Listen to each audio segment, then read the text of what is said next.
You have a very loyal and passionate fan base. The criticize Pandra comes from a place of emotional investment that they've had over the years. How do you now define the relationship that you have with your audience? இல்லைங்க, அவங்க ஜென்வனாக பேசுகிறதுல it is not just criticism, but அதில் ஏதோ ஒரு அக்கறை இருக்குதுன்னு நான் பார்க்குறேன். நான் எக்ஸாம்பிளாக தான் சொல்கிறேன். ஒரு 10 ஃப்ரெண்ட்ஸ் இருக்காங்கன்னு நினைக்கிறேன். அது எல்லாமே சரின்னு சொல்லிட்டு யாரோ ஒருத்தர் மட்டும் இல்லாத செய்கிறது தப்புன்னா அவன் உண்மையிலேயே ஃப்ரெண்டுன்னு நினைக்கிறேன். அந்த லாயல் பேஸ் ஆஃப் ஃபேன்ஸாக இருக்காங்கன்னு நான் நினைக்கிறேன். ஸோ நல்லா வெரி ஹாப்பி அபவுட் யூ. நீங்கள் ஒரு ஃபியூ இயர்ஸ் முன்னாடி வந்து சொல்லியிருந்தீங்க இந்த மாதிரி எனக்கு ப்ராஜெக்ட்ஸ்க்கு நடுவில் வந்து கொஞ்சம் ஸ்பேசிங் பண்ணணும், so that I can write அப்படின்ற மாதிரி சொல்லிட்டு இப்போ நீங்கள் அடிஷ்னலாக வந்து ஆக்டிங்கும் பண்ணுறீங்க. So doesn't that defeat the purpose?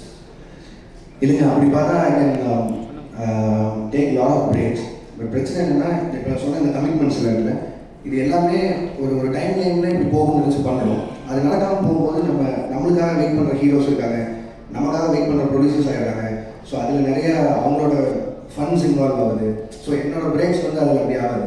And இது நான் மெயினாக பண்ணணும்னு நினச்சதுக்காக என்னன்னா, ஆஃப்டர் கூலியாக இன்னும் டேக் ஒரு 7-8 months பிரேக்குன்னு சொல்லி. ஸோ அந்த கேப்பில் ஒன்று பண்ணலாம் யோசிக்கும் போது தான். அண்ட் அருண் எக்ஸ்பிளைன் பண்ணும்போதும் இந்த ஃபிலிம் ஒரு 60 days போதும் அப்படிங்கிற மாதிரி இருந்தது. ஸோ அதனால் என்னால் ஈஸியாக பண்ணிட முடியும். இது வேறு ஏதாவது ஒரு வெக்கேஷன் போகிறப்பல இதில் போனால் கொஞ்சம் அப்சர்வ் பண்ணலாம், கற்றுக்கலாங்கிற ஒரு பாயிண்ட் தான். பட் இப்போ நம்ம ஏற்கனவே எழுதி வச்சிருந்த கதைன்னா அவ்வளோ ஒர்க் பண்ண தேவையில்லை. ஐ மீன் மற்ற இப்போதைக்கு அதை எவ்வளோ கான்டெம்பரரி அடாப்ட் பண்ண முடியுமோ அதுக்கு மட்டும் பண்ணி போயிடலாம். புதுசாக போய் ஃப்ரெஷ்ஷாக ஒரு கதை எழுதணும்னா பிரச்சனை தான்.